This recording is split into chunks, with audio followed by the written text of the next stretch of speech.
The morning everything changed.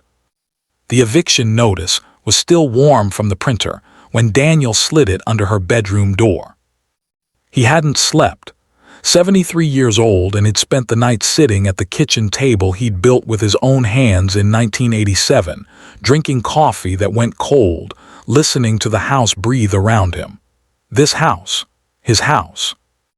The one he'd poured 38 years of mortgage payments into. The one where his son Marcus had taken his first steps on that creaky floorboard near the hallway closet. The one where Daniel's late wife, Evelyn, had planted rose bushes along the back fence that still bloomed every June like she was still here tending them. And Veronica, his daughter-in-law of 6 years, had sat across from him at his own dinner table the evening before and told him it was time to consider his options. Nursing home, she'd said it like it was nothing, like she was suggesting a new brand of cereal. Daniel was not a man who moved quickly to anger. His neighbors would have told you that. His pastor would have told you that. Even Marcus, his son, would have said his father was the most patient man he'd ever known. A man who'd spent 26 years as a high school shop teacher, who could watch a 15-year-old ruin a perfectly good piece of oak 3 times in a row and still say calmly, "Let's try it again." But patience, Daniel had learned, was not the same thing as weakness. And there was a difference, a very important difference, between being slow to anger and being a man who would simply absorb whatever was done to him without consequence. The conversation had started innocuously enough. It was a Tuesday. Marcus was away on a work trip to Charlotte, something to do with a contract his logistics company was bidding on. Daniel had made dinner pot roast because it was cold outside and because he liked cooking, had always liked it, had taken it up after Evelyn passed 4 years ago as a way to fill the evening hours. He'd made enough for Veronica and the 2 grandchildren, Lily, who was 8, and small, serious Cooper, who had just turned 5. Veronica had come downstairs late. Already in that particular mood, Daniel had learned to recognize tight around the jaw, eyes scanning the room like she was cataloging grievances. She'd picked at the food, made a comment about sodium, and then, after the kids were excused from the table, she'd folded her hands and looked at him. "Daniel," she'd said, "Marcus and I have been talking." He'd known, right then, that Marcus had not actually been talking. Marcus, for all his love for his wife, was a man who avoided confrontation the way water avoids going uphill. Whatever was coming, Veronica had constructed it herself, and Marcus had nodded along because nodding was easier than arguing. "We think it might be time to think about your future." She'd paused, smoothed the tablecloth. "There are some really wonderful facilities nearby, places where you'd have people your own age, activities, medical support on site." Daniel had set down his fork. "You're talking about a nursing home. We prefer senior living community, but..." "Veronica," his voice had been quiet, "this is my house."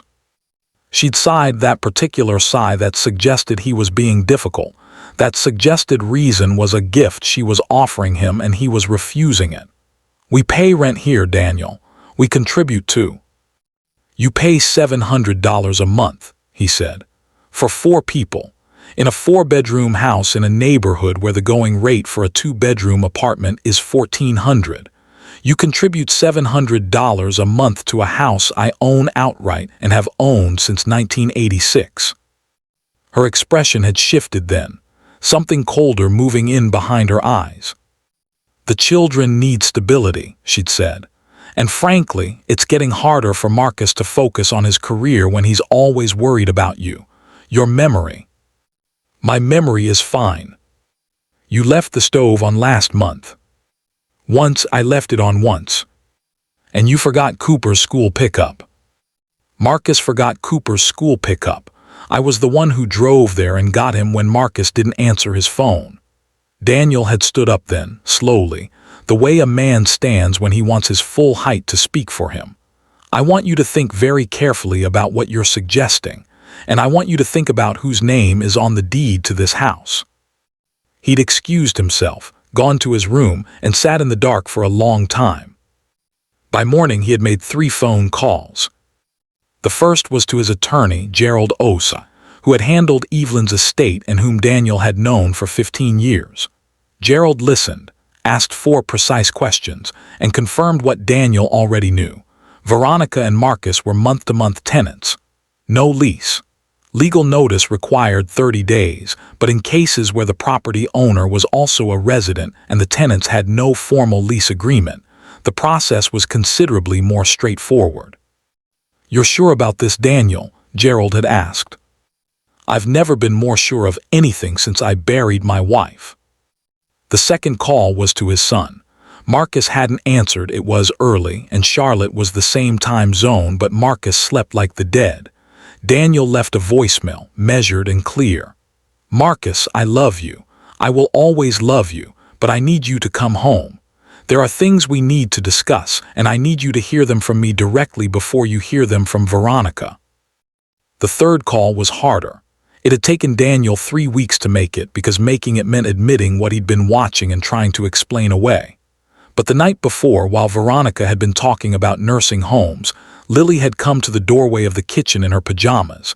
It was past 9, a school night, and the look on her face when she saw her mother's expression wasn't the look of a child who was tired.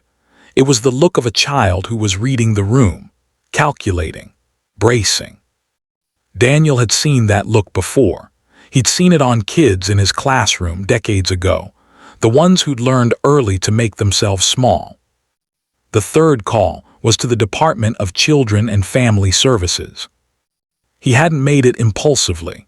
He'd thought about it for weeks, cataloging moments he'd told himself were nothing. The way Veronica spoke to Lily when she thought Daniel wasn't nearby, not just sharp but cutting, the kind of words designed to shrink a child. The week Cooper had come to breakfast with a bruise on his arm that Veronica had explained away as a fall, an explanation Daniel might have accepted, except that Cooper had flinched, actually flinched, when Veronica reached past him to pour the orange juice. The way both children watched their mother, the way small animals watch for weather. Daniel was not a man who called authorities lightly. He understood the weight of it, the machinery it would set into motion. But he was also a man who'd spent 26 years watching children, who understood the difference between a rough patch and a pattern, and who knew, in the deep, certain way, that he knew how to read the grain of a piece of wood. That something in that house was wrong in a way that had nothing to do with him and everything to do with those 2 small children. The caseworker who answered had been professional, unhurried. She'd asked him to describe what he'd observed in specific terms. He had. She'd told him a home visit would be scheduled within 48 hours and that his report would remain confidential. When he hung up, he'd sat for a moment with his hand still resting on the phone. Then he'd gone to print the eviction notice. Veronica found it at 7:15 in the morning. Daniel was in the kitchen making oatmeal for Cooper when he heard her come down the stairs, fast, the way people move when they're trying to control something that's already sliding away from them. She came into the kitchen, holding the notice like it was a weapon she hadn't yet figured out how to use. "What is this?" Daniel stirred the oatmeal. "It's what it says it is." "You can't do this, Marcus." "Marcus is on his way home. I spoke to him an hour ago." He had, finally. Marcus had called back at 6, and the conversation had been painful in the way that honest conversations with people you love often are. Marcus had cried. Daniel had let him. And then gently he had told his son about the phone call to DCFS and what had prompted it and why. There had been a long silence on the other end of the line. And then Marcus had said, very quietly, "Dad, I think I've been not seeing things I needed to see." "This is my house, Veronica," Daniel said now, turning to face her. Cooper was in the next room, watching cartoons, blessedly unaware.